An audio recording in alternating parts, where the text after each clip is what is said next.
Hello VC, it's Jerry with Darkside Vinyl, coming at you with a video that I was been thinking about for a little while, and that is a video about work. Seeing as it seems to be in the news quite a bit, we're hearing about people out of work, people thinking about going back to work now, the unemployment rate, all sorts of different things about work. And so I started kind of getting those hamsters rolling around a little bit, started thinking about that, and I wanted to come up with some names, some albums that either have have work in the title, work songs, work about or songs about work, um, different professions. You can come up with whatever you want. So I decided to come up with 8, seeing as we have been dealing with this COVID-19 now we are in the 8th month since it really blew up on the scene. It was discovered basically when it became really known was in December of 2019. So now we are in July, and that makes 8 months. So come up with 8 albums having to do with work. Like I said, it could be in the title of the group name, could be in the title of the song, could be a profession. And as I started kind of putting my list together in my mind, and I had several songs that should have made my list, but and they're on some of the most popular lists that I got on Google and started looking around for that. I don't have those albums. The first one I thought of was 9 to 5. Dolly Parton, of course, that should be on there, and I'm sure somebody will be able to add that one on if you decide to make a video about this.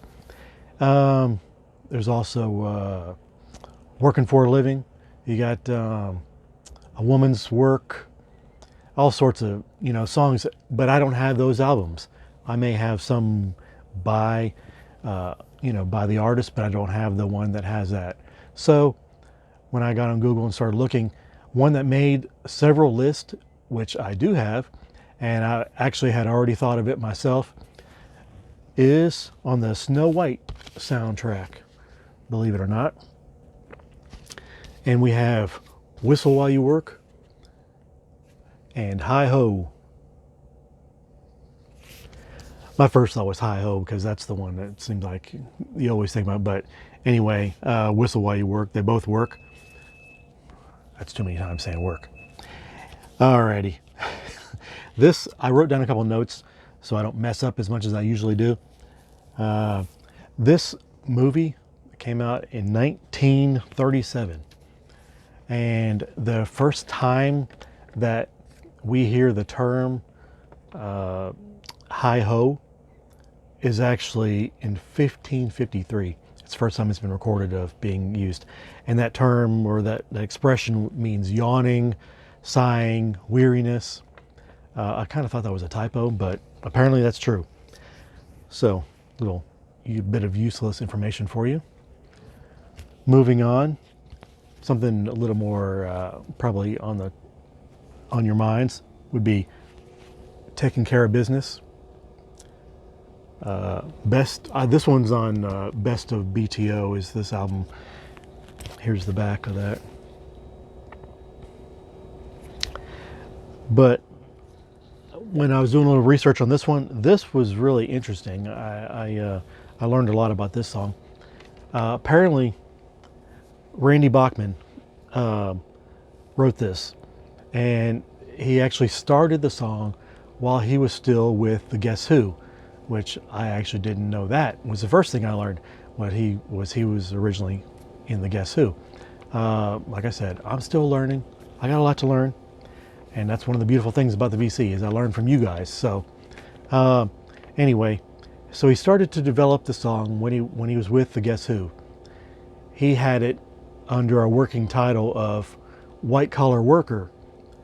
And he started to put it together, and what he had together, he played it for for Burton Cummings, who was the Guess Who's keyboardist. And when he finished, Burton Cummings said he was very ashamed He said he was embarrassed for him, and he said, there's no way we're going to record that as a group. He said it sounded too much the way he had it worked out, the melody and the tune of it, the way he had it going, it sounded too much like Paperback Writer from the Beatles. He said, the Beatles will sue us. We are never going to record that. And basically just, trashed it for him.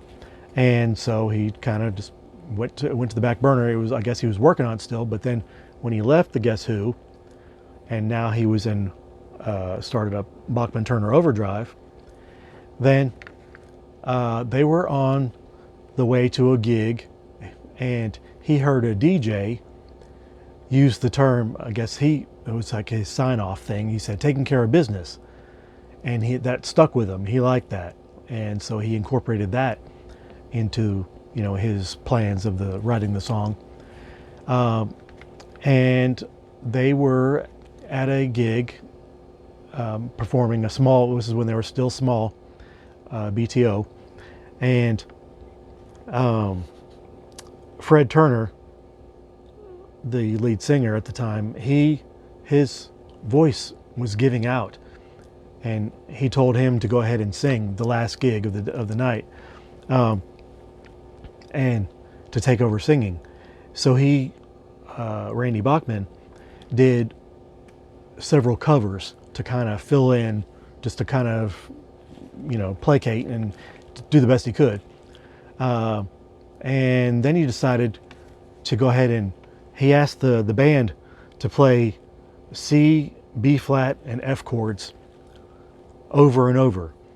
And then he sang his White Collar Worker song, but he exchanged White Collar Worker with Taking Care of Business. He put those lyrics in there, and with the rest of the lyrics that he had come up with. Oh, by the way, which was, I need to backtrack. One of the main lines he was writing about was the take the 815 into the city, was actually one of their techs that worked with Guess Who, like when he had started the song, used to take the 815 train, and that's where that was the inspiration for that line. And so anyway, they do the song, and the crowd goes nuts. They loved it. And when the song finished, they just keep chanting, taking care of business over and over. And so then they decided, let's do it again. And they did it again, but they sped it up a little bit. And they did it for like another 10 minutes, apparently. And when that song was over, crowd was going crazy, and they knew that they had something then. So then they put the song together after that, and the rest is history, as we say. So I just thought that was a very interesting story about that song. You may or may not have heard it or read that before. I thought that was pretty cool. So I hadn't originally planned to put this one in here, but because of the reference to it, I went ahead and added Paperback Writer. And the version, this is a rough cover, I know. You can see it, somebody put tape on there, but as I started to try to take it off, it was tearing the cover, so I just left it. But this is on Hey Jude, and it's got Paperback Writer, you can see it there, along with Hey Jude, Revolution, Can't Buy Me Love. But anyway, Paperback Writer, that's going with my theme as a profession, something that somebody would do for money, as a job, for work. So, moving on, we have the Steve Miller Band, and I chose, what did I choose? Take the Money and Run for this one. And that's about a group of young bandits, basically. Not exactly a worthy profession, shall we say, but it's a profession that some people choose. That one came out in 1976. So my next one I have, as a Bruce fan, I knew he had some songs, and the one that stands out the most is Working on the Highway from Born in the USA, obviously. Blow up this is the album that really made him the superstar, you know, that he is in the 80s. Working on the Highway. That's the song that, another interesting thing that I found out when I was doing a little research on this, that song was originally recorded at the same time as he recorded the songs for Nebraska, and it was supposed to be a more, it was an acapella, I mean not acapella, but acoustic song. Nothing like the way this one came out. But he continued to work on it. It obviously didn't make it onto Nebraska, but he worked on it, and it's a lot faster, peppier song than anything on Nebraska, which arguably is, I mean, I love this album too. I like Bruce Springsteen a lot. I'm a Bruce fan. But probably my favorite is probably Nebraska. I just like the rawness of it. I like the stripped down version. But what I wanted to say about that, let me see, was Working on the Highway. That song, if you listen to the lyrics and you read them, it's talking about, it's a guy who he was working on a road crew, the county road crew, working on a highway, and on his time off, he falls for a young girl, and apparently too young, because they run off together, and the girl's brothers hunt him down and bring him back. He ends up going back in a police car, and he ends up working on the highway again, but now as a prisoner. So that's a kind of a roundabout way to go about that. I thought that was pretty cool though. But we're kind of sensing a theme, because this next one is another one that's not so wholesome, I guess that we should say, and that is Steely Dan off of Can't Buy a Thrill, and I have Dirty Work. Probably see it there. This, let me see here, Dirty Work, that came out in 1972, and it's been described as a self-loathing song. It's about a man who's in a relationship with I can't remember if he's the married, I believe she's the married woman, and he knows it's not right, and he refuses to let go of the relationship.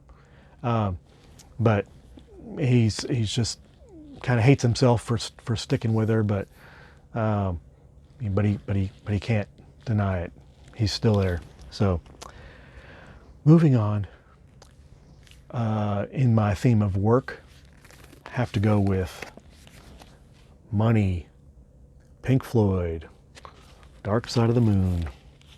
This is my version. It's not an original, it's a newer one.